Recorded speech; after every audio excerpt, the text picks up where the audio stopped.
Hello, and welcome to this video about Tales from the Loop. My name is Duncan, and I draw stuff, play tabletop role-playing games, and sometimes find a way to combine the two. As mentioned, today I want to talk about the Tales from the Loop RPG by Free League Publishing. It's a kids on bikes RPG in the vein of Stranger Things, The Goonies, and Paper Girls, and it's set in a sci-fi 1980s that never was. I've wanted to give the system a try for some time now, and was finally able to get a group together last year for my now annual Halloween one-shot. Me being me, I was inspired to turn our game session into art. Like I said, I like to combine my two hobbies, and what follows is a campaign diary for that first session. This session was heavily inspired by the adventure Summer Break and Killer Birds from the core rulebook. And while there are some significant differences, not least with Summer Break now being Halloween, beware spoilers ahead.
Our story begins in 1987.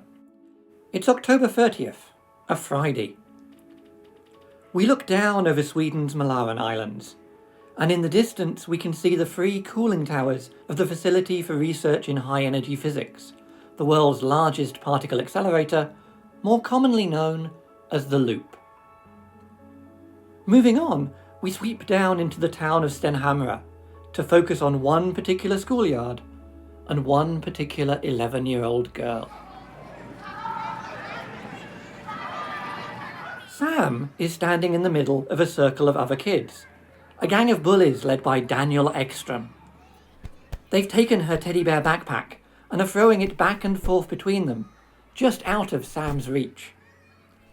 She lunges forward and snatches the backpack from Daniel's hands, knocking him back as she does so. "Teddy bears are for babies," he angrily taunts her, but Sam isn't listening. Sam has retreated to her safe place. That place where only she and Mr. Teddysburg exist, and the stresses, strains, and the bullies of the world cannot reach her. Daniel and his gang continue to mock her, but she just talks to the bear, ignoring them completely. "Weirdo," Daniel says, before stalking off in frustration. We then cut to Cecily, our 10-year-old bookworm, who's sitting at the back of a science classroom. The school has difficulty keeping science teachers for long, and the newest teacher, Mr. Gunnar Granat, is even more disinterested than most. He has assigned the class silent reading, while he sits at his desk, scribbling in his notebook and working on some personal project. Cecily's friend Oscar is sitting in the front row. He's finding it difficult to concentrate on his reading, however, because someone behind him is throwing wadded up pieces of paper at the back of his head. Oscar turns to flip them off, but he's seen by Mr. Granat, who tells him to stay behind after class. When Oscar tries to protest, Mr. Granite sarcastically asks him if he understands the meaning of the word silent in the silent reading. Meanwhile, at the back of the class, Cecily is growing increasingly frustrated. She has a sense that something is not right, that something doesn't fit the usual pattern.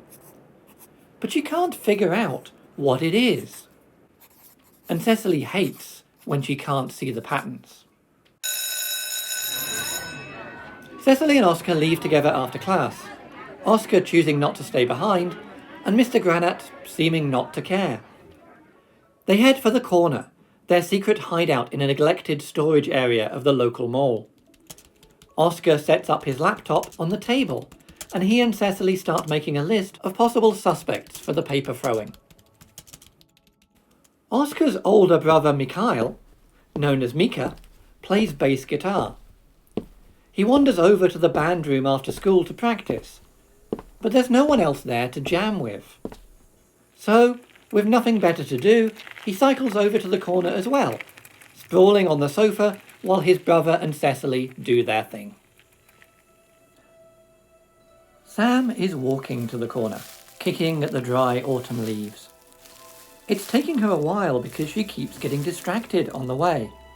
A cat here, a flower there, a shiny thing off in the distance.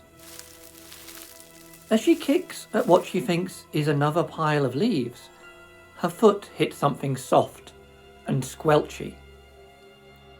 She looks down and sees a dead bird. There are half a dozen pigeons, all victims of some kind of animal attack. One of the pigeons is still alive, so Sam scoops it up as gently as she can. As she does so, she spots a group of crows. A murder of crows, perched on the telephone wires above. She can see that they have something metallic attached to the backs of their heads, and they have glowing red eyes. Sam runs.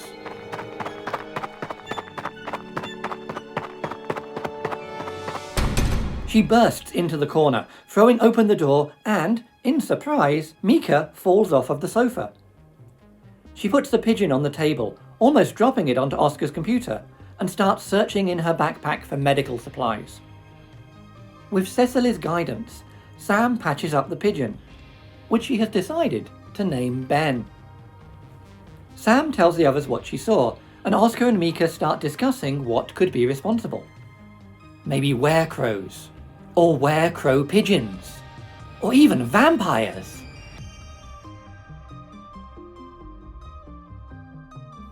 Later that evening, Mika and Oscar cycle home together. Even out here in the street, they can hear their parents arguing. So, to avoid the drama, they climb a tree at the side of the house and sneak in through a window.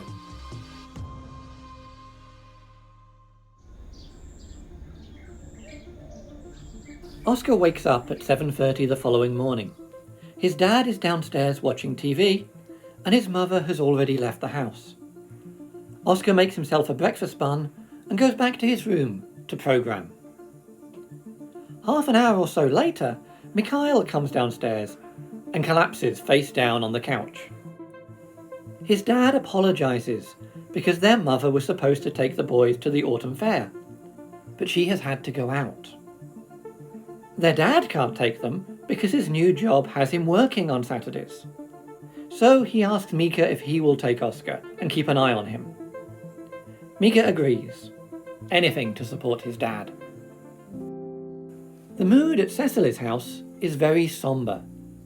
It's been this way since her sister passed, her parents still very much in mourning, Cecily relegated almost to an afterthought. Despite the fact that today is the day of the autumn fair, Cecily's parents are in no mood to go out. Instead, they've asked the next-door neighbours, Sam's family, if they can take Cecily to the fair instead. And speaking of the neighbours, next door at family breakfast, Sam's dad is asking her about the new science teacher. Sam, however, is somewhat distracted because she's smuggling food for Ben, her new pet pigeon. Sam's dad is a scientist working at the Loop, and it turns out that Gunnar Granat used to be employed there too. Sam asks why he left, but her dad refuses to elaborate, other than to say that there were some problems.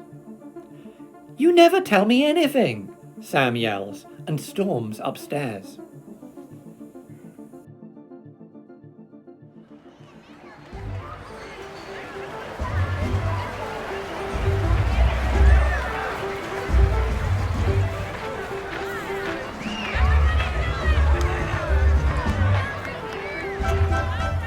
The Stenhamra Autumn Fair has many stalls selling local produce and local crafts. There are activities for children, bobbing for apples, win a goldfish, and other cheap carnival games.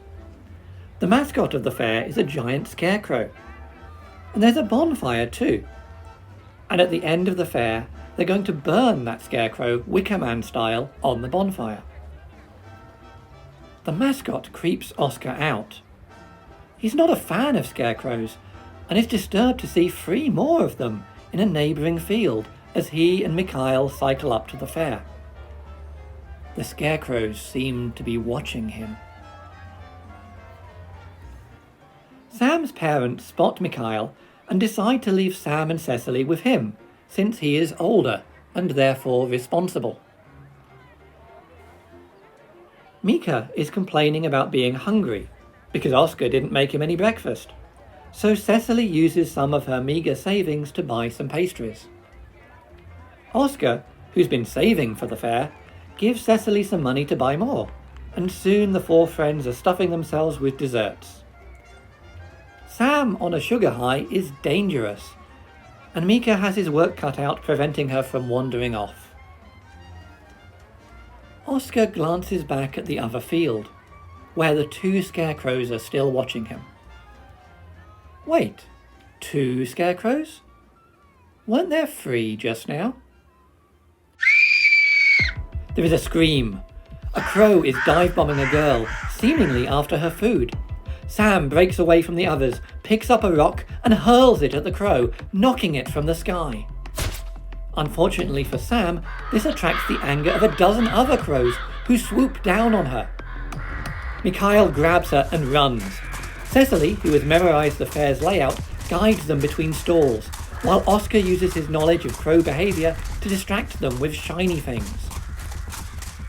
They dive underneath a stall, into the space between the floor and the ground. The crows peck against the wood, but don't follow them. The friends have a brief reprieve. Until, that is, they come face to face with the scarecrow crawling in from the other side.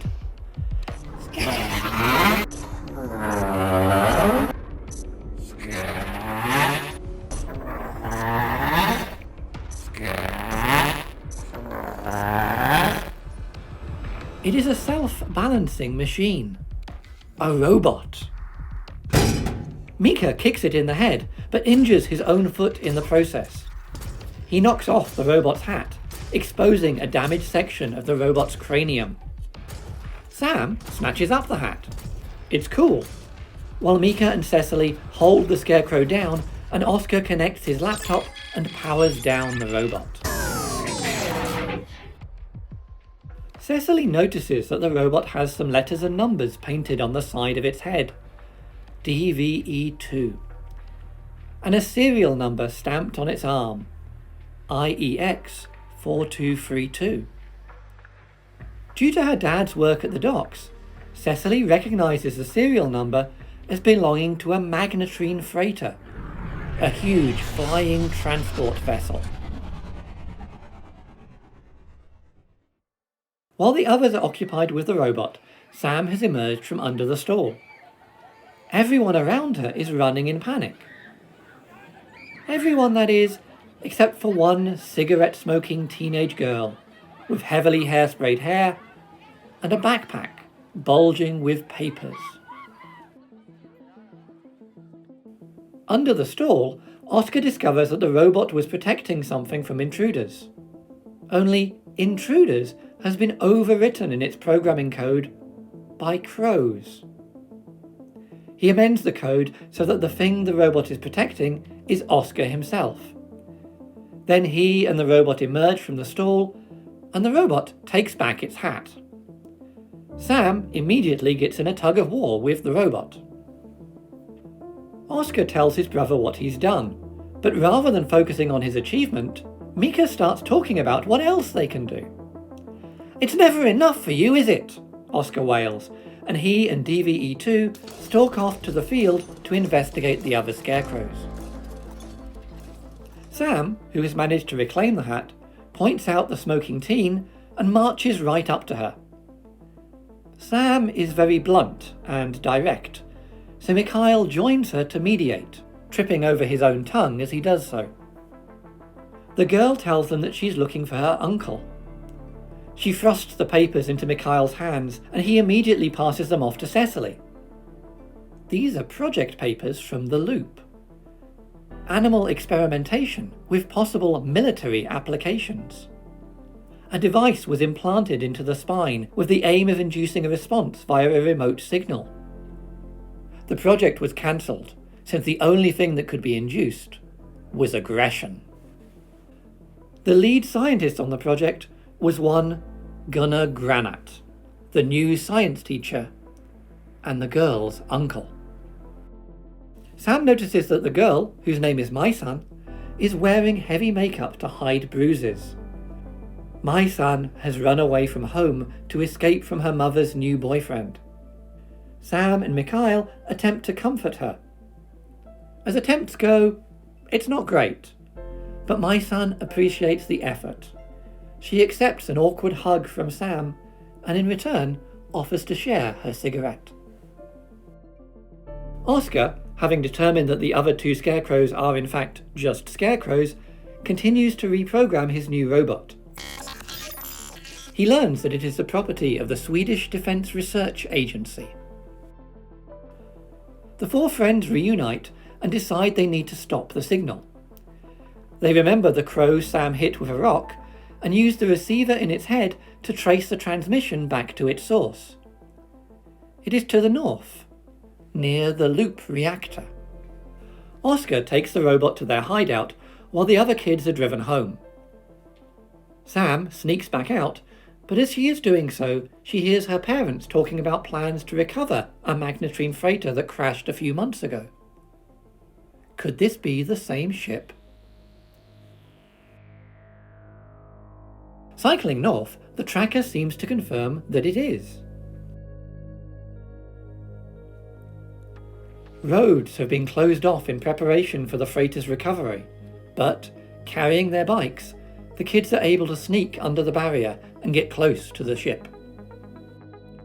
Inside the freighter, Gunnar Granat is operating the transmitter, guarded by a fully functional security robot, HWK-1. Red-eyed crows guard the freighter from the outside. The kids confer and come up with a plan. Mikhail leads the crows off, cycling loudly and recklessly away as the furious birds give chase.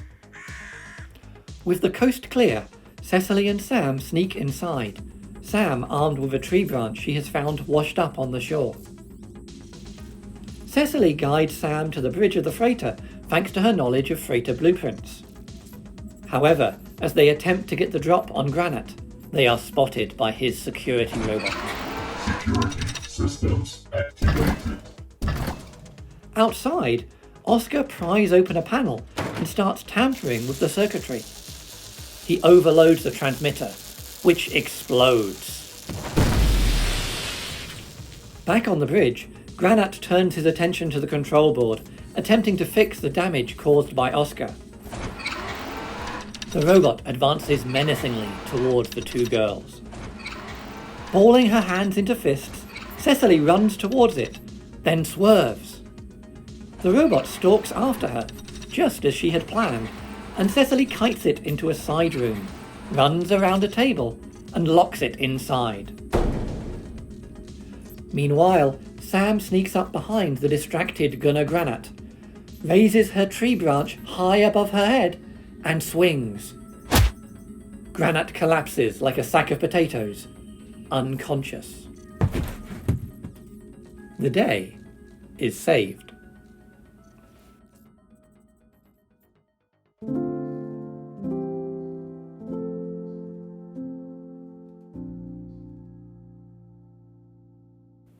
With the sun setting, Sam and Maisan have a conversation. Maisan doesn't want to go home, but doesn't think she can stay here with her uncle if he's in jail. Sam tells her that she can stay with her. It's unclear what her parents will have to say about this.